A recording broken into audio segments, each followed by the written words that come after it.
Hi everyone, welcome back to my channel. Today we are going to do a previous year question paper which was conducted on 22nd December 2018. This is the official question paper and answer key for the paper 1. So let's start. Which among the following is the best field of study to improve the ability of students experiment and analyze? छात्रों की क्षमता में सुधार के लिए प्रयोग और विश्लेषण करने के लिए निम्नलिखित में से कौन सा अध्ययन का सबसे अच्छा क्षेत्र है? तो हिस्ट्री में क्या कुछ प्रयोग हो सकता है, एक्सपेरिमेंट हो सकता है? नहीं। लैंग्वेज में भी नहीं हो सकता, इकोनॉमिक्स में भी नहीं हो सकता है। सबसे अच्छा कौन सा है, सबसे अच्छा क्षेत्र कौन सा है होने को? तो आप देखो इकोनॉमिक्स में भी सर्च कर सकते हो, रिसर्च कर सकते हो, बट एक्सपेरिमेंट नहीं हो सकता। तो इसका सही आंसर क्या होगा? Option number 4 is the correct answer. इसमें कुछ भी ऐसे लॉजिक लगाने की और दिमाग लगाने की जरूरत नहीं है। सबसे अच्छा आंसर क्या होगा? इसका सबसे सही ऑप्शन नंबर आंसर क्या होगा? Option number 4। नेक्स्ट देखते हैं अपना क्वेश्चन।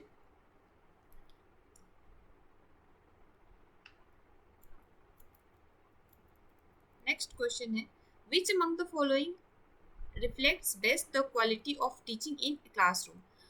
निम्नलिखित में से कौन कक्षा में शिक्षण की सर्वोत्तम गुणवत्ता को दर्शाता है? आप यहाँ ऑप्शन पढ़ के खुद से भी इसका आंसर करने की कोशिश करिए, क्योंकि ये आपको पता है कि ये ऑफिशियल जो एनटीए के द्वारा पूछा गया क्वेश्चन है। तो आप एनटीए के मिजाज को समझ सकते हैं कि कैसे कैसे क्वेश्चन पूछता है।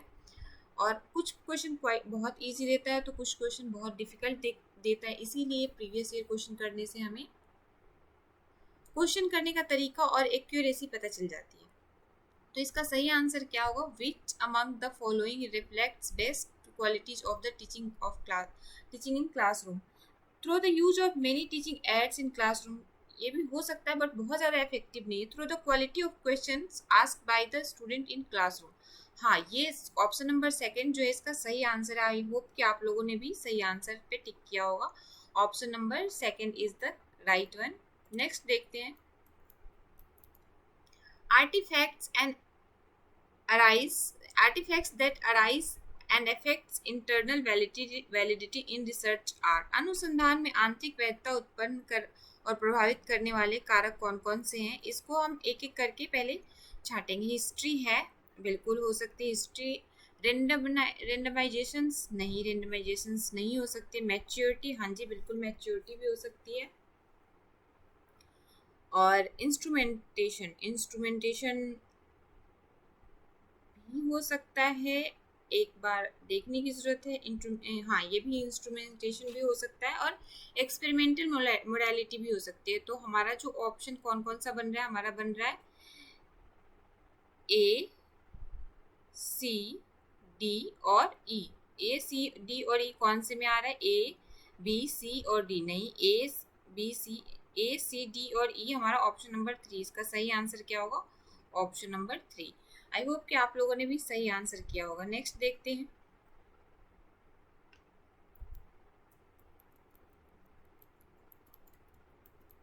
Formulation of a research problem depends on. Research problem की शोध समस्या का निरूपण किस बात पर निर्भर करता है या किस बात पर डिपेंड करता है? सबसे पहले देखते हैं क्या what is the object behind the researcher choice. Researcher मतलब उस रिसर्चर के सोच के पीछे क्या मतलब उद्देश्य क्या है? सही है, ये हो सकता है, ए हो सकता है। तो हम लिखते चलते हैं कौन कौन सा हो सकता है। आप भी एक अपने आप से खुद से ट्राई करना, कितना आप 25 में से कितना सही कर पा रहे हो। ए हो सकता है, ठीक है, ए है। What is the specific question? B भी है। क्वेश्चन क्या, एग्जैक्ट प्रॉब्लम क्या है? ये भी है। What is the conceptual model? C, conceptual model क्या है? ये भी है। सी, कॉन्सेप्चुअल मॉडल भी पता होना चाहिए, ठीक है भाई। डी क्या, व्हाट नेगेटिव फैक्टर्स? नहीं, ये नहीं हो सकता। What negative factors to research upon? नहीं, हम ये नहीं देखते। Reason of ultimating the study, ये भी नहीं होगा। लिमिटिंग स्टडी, ये भी नहीं होगा। कंस्ट्रक्शन ऑफ हाइपोथेसिस, ये तो ये तो जरूर बहुत ही जरूरी है। तो इसका सही ऑप्शन ए, बी, सी और एफ। ए, बी, सी और एफ किस में? Option number 4। इसका सही आंसर क्या होगा? Option number 4। क्वेश्चन फिर से एक बार आप पढ़ लीजिए। Formulation of research problem depends on, कौन कौन से पे डिपेंड करते हैं आप एक बार देख लीजिए। A, what is the object behind the researcher choice? What is the specific question, problem क्या है, किस पे आप रिसर्च करना चाहते हो, हाइपोथेसिस आप किस तरीके से लेते हो, कैसे कंस्ट्रक्ट करते हो हाइपोथेसिस को, और आपका मॉडल, कंसेप्चुअल मॉडल क्या है, ये सारे इंपॉर्टेंट हैं। इन सब पे रिसर्च प्रॉब्लम डिपेंड करता है। नेक्स्ट क्वेश्चन देखते हैं हम, क्वेश्चन नंबर 5। हम बहुत जल्दी जल्दी कर रहे हैं ताकि हमारा टाइम सेव हो और हम ज़्यादा से ज़्यादा क्वेश्चन, और ज़्यादा से ज़्यादा सिर्फ क्वेश्चन करना ही नहीं उद्देश्य होना चाहिए हमारा, सब्जेक्ट पढ़ना, सब्जेक्टिव पे भी ध्यान देना जरूरी है ताकि हमारा कॉन्सेप्ट क्लियर हो। Among the following which one is not, which is not an instructional material, audio podcast है, यूट्यूब वीडियोस भी है, नॉट दिया हुआ है। देखो क्वेश्चन पे बहुत ध्यान देने की जरूरत है। प्रिंटेड स्टडी गाइड ये भी है, इंस्ट्रक्शनल मटेरियल ही है। ओवरहेड प्रोजेक्टर जो होता है वो इंस्ट्रक्शनल मटेरियल नहीं होता, तो इसका सही आंसर क्या होगा, option number 4 is the correct. Next देखते हैं,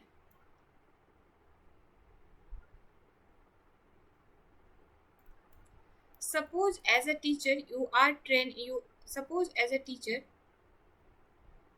you are training your student in public speaking and debates. मान लो कि आप एक टीचर, शिक्षक के रूप में कार्य कर रहे हो और अपने छात्र को एक ट्रेनिंग दे रहे हो जिसमें कि वो भाषण में वाद विवाद कर सके। Which among the following is most difficult to develop among the student, इसमें से निम्नलिखित में से कौन सा सबसे ज़्यादा डिफिकल्ट है स्टूडेंट में डेवलप करना। कॉन्सेप्ट फॉर्मुलेशन नहीं, ये कर सकते हो आप इजी वे में। Using selection appropriate language, language की एप्रोप्रिएट चुनाव करने में, आप चयन करने में मदद कर सकते हो इजिली, ठीक है। भावनाओं पे नियंत्रण, कंट्रोल ओवर इमोशंस, किसी की इमोशंस को कंट्रोल करना आप इतनी इजी वे में नहीं ट्रेन कर सकते हो कि how to control your emotions. Even I am also very emotional person, so ये हर किसी का इमोशनल एथिक्स अलग अलग होता है, वो अपने इमोशन को किस तरीके से कंट्रोल करता है ये एक ट्रेनर पे डिपेंड नहीं करता। आप बहुत हद तक कंट्रोल कर सकते हैं, लेकिन बहुत अच्छे से, मतलब आप कह सकते हो कि ट्रेनिंग के दौरान सबसे ज़्यादा डिफिकल्टी टीचर इसी पे फेस करता है कि आप अपनी इमोशंस को कंट्रोल में रखो। नेक्स्ट देखते हैं, विच among the following is the best advantage of choice based credit system, निम्नलिखित में से कौन सा विकल्प आधारित क्रेडिट प्रणाली का सबसे अच्छा एडवांटेज है। Shift in focus from teaching centric to student centric education, improve classroom attendance, helping classroom attendance. देखो कभी भी हम जब क्लासरूम की बात करते हैं तो अटेंडेंस को लीस्ट इम्पॉर्टेंस में रखते हैं, तो ये अगर ऑप्शन कहीं भी आपको दिखे कि अटेंडेंस इम्प्रूव होना अनिवार्य, ये है, बट लीस्ट इम्पॉर्टेंट होता है। Shift in focus of teacher centric to student centric, हम आगे की पढ़ने की हमें जरूरत नहीं, एक बार आप पढ़ सकते हो, लेकिन जो सब्सक्रेट बेस्ड सिस्टम का सबसे अच्छा जो फ़ायदा हुआ है वो किसमें, एडवांटेज क्या है, ऑप्शन नंबर ए, 7 का option number A is the correct answer. आप लोग अपना भी देखते चलना कितना सही कर रहे हो।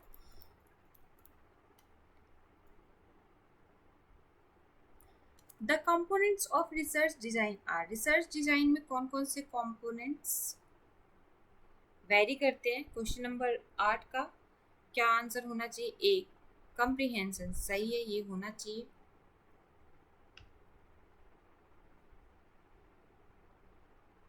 कंट्रोल भी होना चाहिए, रिसर्च डिजाइन जो होता है कंट्रोल होना चाहिए, ठीक है। रिएक्टिविटी नहीं, ये नहीं, मैनिपुलेशंस होनी चाहिए और जनरलाइजेशन भी होनी चाहिए। तो इसका सही आंसर क्या हो रहा है, बी ए बी डी और एफ। देखते ए बी डी और एफ कौन से में सही है। ए बी डी और एफ नहीं है, इसमें भी नहीं है।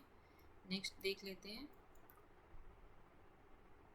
ए बी डी और एफ, ये ऑप्शन नंबर जो 4 है ये सही आंसर होगा इसका।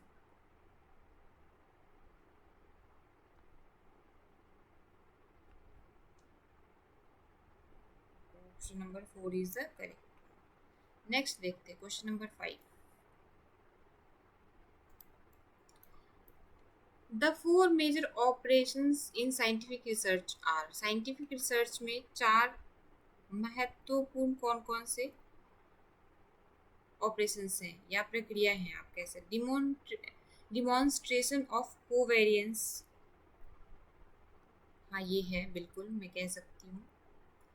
ठीक है, ए पहला ही है, एक बार लिख लेते हैं, ए है। Elimination of superiors relations, B है। ठीक है, sequencing in term of time orders, C.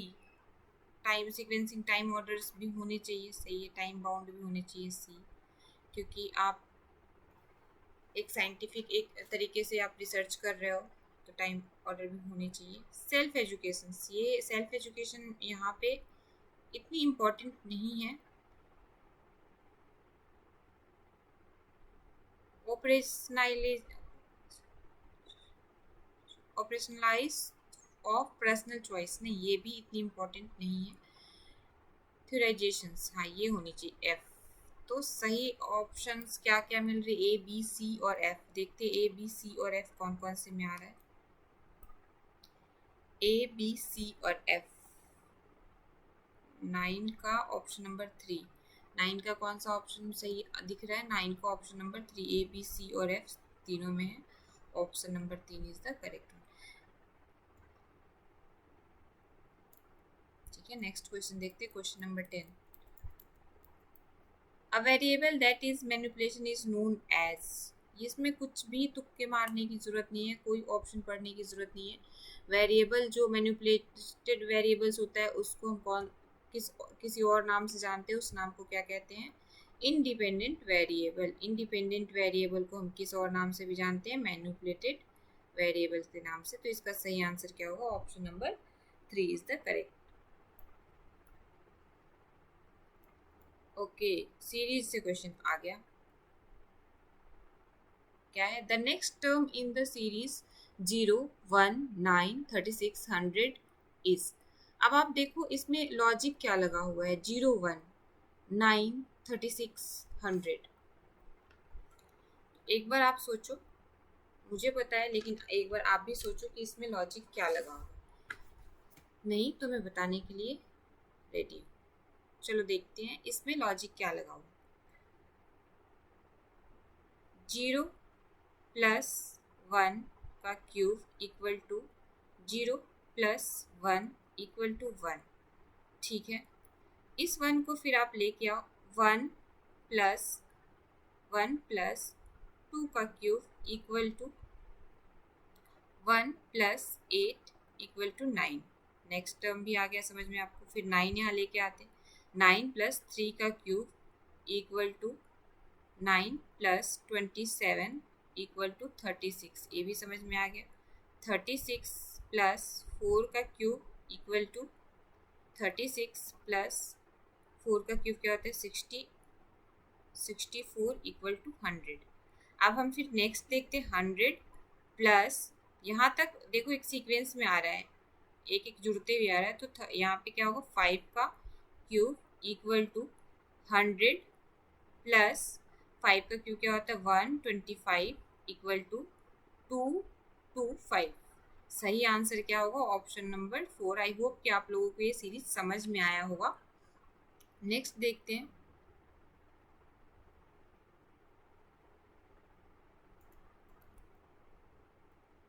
In the digital era, there is a fear that classroom communication may result in। Digital युग में एक डर है कि कक्षा संचार का परिणाम क्या हो सकता है, पैसिव एडेप्टेशन हो सकती है, क्विक एडेप्टेशन हो सकती है, या स्टिमुलेशन हो सकती है, या ओवर स्टिमुलेशन हो सकती है। तो ओवर स्टिमुलेशन जो है इसका डिजिटल एरा में जो इसका रिजल्ट आ सकता है, ओवर अति उत्तेजना का आप कह सकते हो, ओवर स्टिमुलेशन हो सकती है। इसका सही आंसर क्या होगा, ऑप्शन नंबर 4। आई होप कि आप लोगों को ये पहले से भी पता होगा क्योंकि ये बहुत ही इजी क्वेश्चन है। Under which of the condition an argument may be valid. जैसे ये कल का जो क्वेश्चन पेपर देखा था हमने, उसमें तर्क से क्वेश्चन पूछा गया था, आर्गुमेंट से क्वेश्चन पूछा गया था। फिर इसमें भी आप देखो आर्गुमेंट से, यानी कि सारे टॉपिक से क्वेश्चन पूछता ही यूजीसी ने। तो हमें बहुत ही ध्यान से सारे क्वेश्चन को देखने हैं।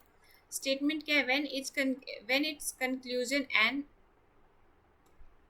प्रेमिसेस आर ट्रू, सही है, ये होना चाहिए, ए होना चाहिए, A is right. Even when the conclusion and one or more is its premises are false, ये भी होना चाहिए. Only when its conclusion is true, नहीं. A और B होनी चाहिए, A और A and B. Option number 2 is the correct options. Next देखते हैं.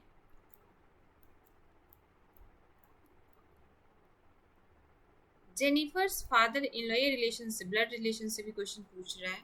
Jennifer father's in law is my brother. Helen is granddaughter of my mother. How is Helen related to Jennifer. कभी भी blood relation से question पूछे तो हम अपने ऊपर अपनी चारों ओर के रिलेशन से रिलेट करके देख सकते हैं. मान लो यहाँ पे आप हो या मैं हूँ, ठीक है. अब जेनिफर, इधर जेनिफर है,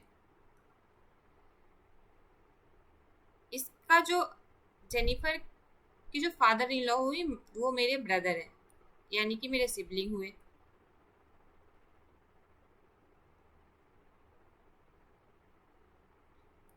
ठीक है. अब इस Helen is granddaughter of my mother, यहाँ पे मेरी माँ की भी कुछ ना कुछ रोल है, ठीक है. अब सिबलिंग है, grand daughter of my mother, grand daughter यानी कि मेरी सिबलिंग, मेरे ब्रदर की बेटी होगी वो.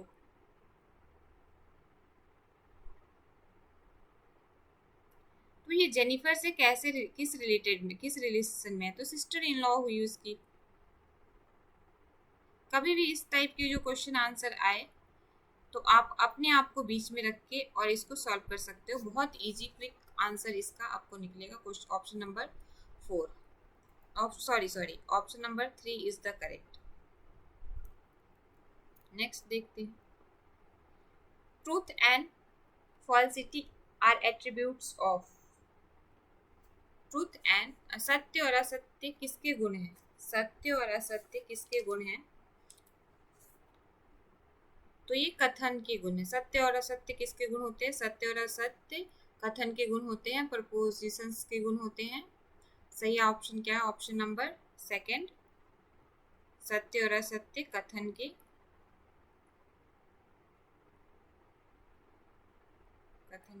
एक गुण होते हैं. ठीक है. नेक्स्ट ये याद करने वाली है, आप चाहे तो इसको एक बार 2 बार देख के याद कर लेना. Negative criticism as elements of classroom communication will lead to negative criticism. जब भी क्लासरूम लर्निंग में नेगेटिविटी आए तो वो अपने आप में एक नेगेटिव पॉइंट होता है, उसको, उस चीज़ को हमें बहुत ही केयरफुली इस क्वेश्चन को देखने की ज़रूरत होती है. एक्सटर्नल सिंपैथी नहीं, जस्टिफिकेशंस. जब नेगेटिव रीइंफोर्समेंट की बात आती है, क्रिटिसिज्म की बात आती है, तो आप जस्टिफिकेशन ज़रूर दोगे, सही है. डिफेंसिवनेस भी हो मोड में आ जाता है स्टूडेंट, ये भी सही है. डीमोटिवेट भी हो जाता है, ये भी सही है. ए, सी और डी तो करेक्ट है. देखते हैं इसका ए, सी और डी कौन से ऑप्शन में आ रहा है. ए, सी और डी, ए, सी और डी. ए, बी, ए, सी और डी किसी में भी नहीं है. ए, बी और सी है. ए, बी और सी. डीमोटिवेशंस भी होने चाहिए ऑप्शन नंबर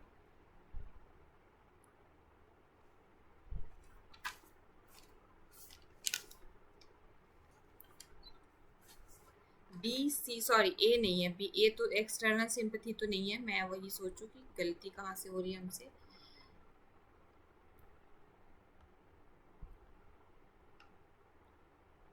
तो ए नहीं है, ए की जगह बी है. Option number 1 is correct answer. इसका सही आंसर क्या? ऑप्शन नंबर ए, बी, सी और डी. जस्टिफिकेशन, अगर नेगेटिव क्रिटिसाइज करोगे आप बच्चे को तो वो अपनी तरफ से जस्टिफिकेशन देगा ही, डिफेंसिव भी होगा और डीमोटिवेटेड भी होगा. नेक्स्ट क्वेश्चन देखते हैं.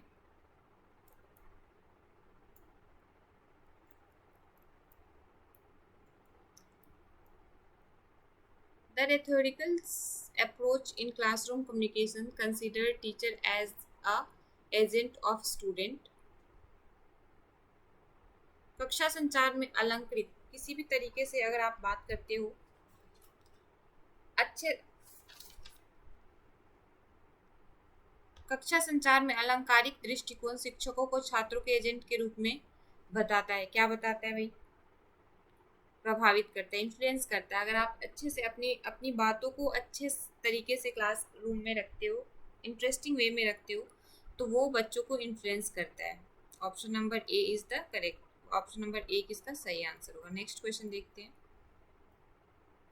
Arguments, teacher communication is central to classroom management, सही है, आर्गुमेंट ए सही है। Teacher communication behaviour should not be used in regulate should not be used to regulate the classroom, ने ये ए सही है, बट रीजन इसका जो दे रखा है वो गलत है। तो इसका सही आंसर क्या होगा? Option number 4 A is true but R is false. Option number 4 is the correct. Next देखते हैं।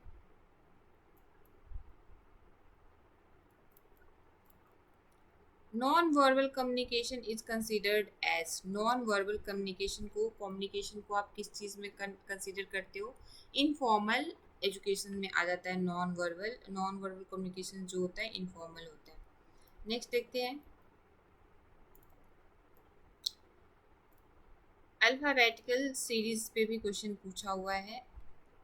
If ABODE is coded as ADRHJ then the code of AGRO will be, एक बार आप भी ट्राई करो, उसके बाद मैं आपको बताती हूँ कि नेक्स्ट इसका आंसर क्या होगा।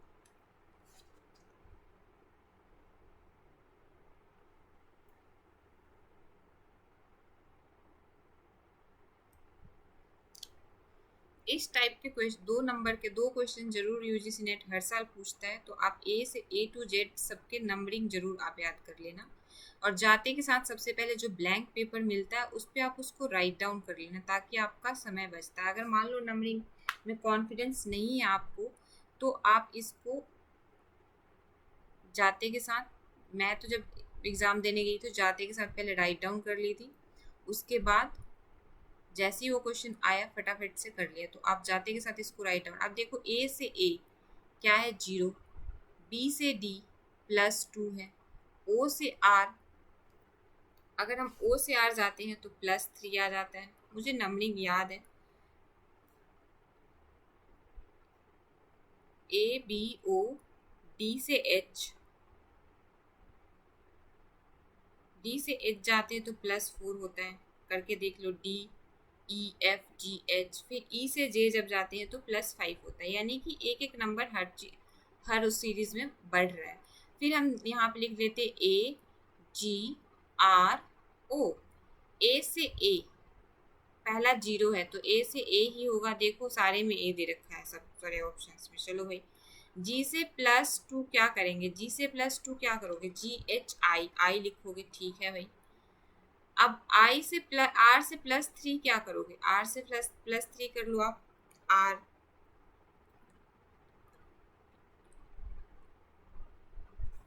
से +3 अगर आप करते हो तो यू आएगा, ठीक है भाई। फिर ओ से +4 आप करोगे तो क्या आएगा? ओ से +4 करोगे तो क्या आएगा? ओ से +4 करोगे तो एस आएगा, AIUS इसका सही आंसर होगा। तो option number 2 is the correct one, AIUS। I hope कि आप लोगों को ये समझ में आ गया होगा सीरीज कैसे इसका गया।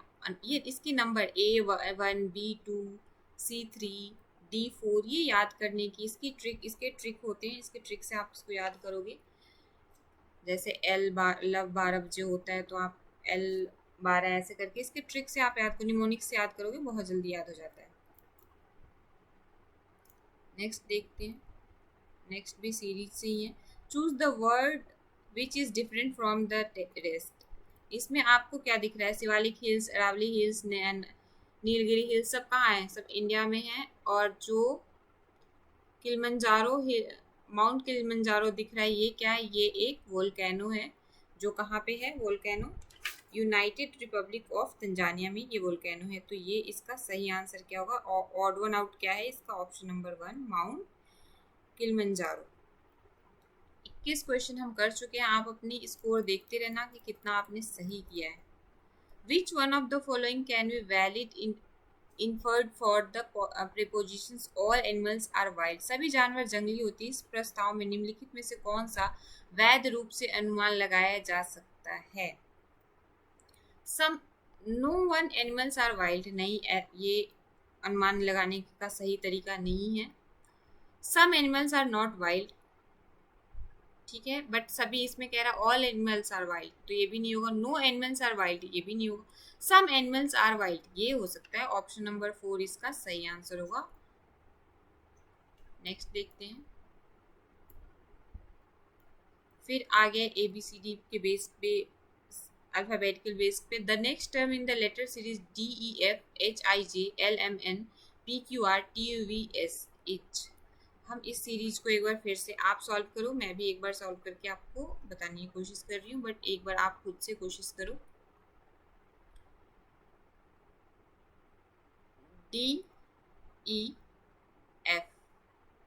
उसके अगला जो टर्म दे रखा है H दे रखा है HIJ, फिर क्या दे रखा है LMN, फिर क्या दे रखा है PQR, फिर क्या दे रखा है TUV।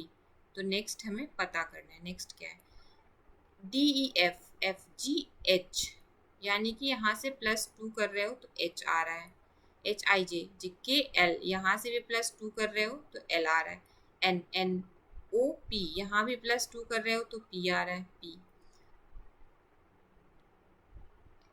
ST, यहाँ से भी +2 कर रहे हो तो T आ रहा है। तो V के बाद क्या करोगे? प्लस, जो V के बाद जब आप प्लस करोगे तो क्या आएगा? V के बाद +2 करोगे तो X आएगा, X Y Z। इसके बाद सब में एक एक है, DEF HIJ LMN PQR,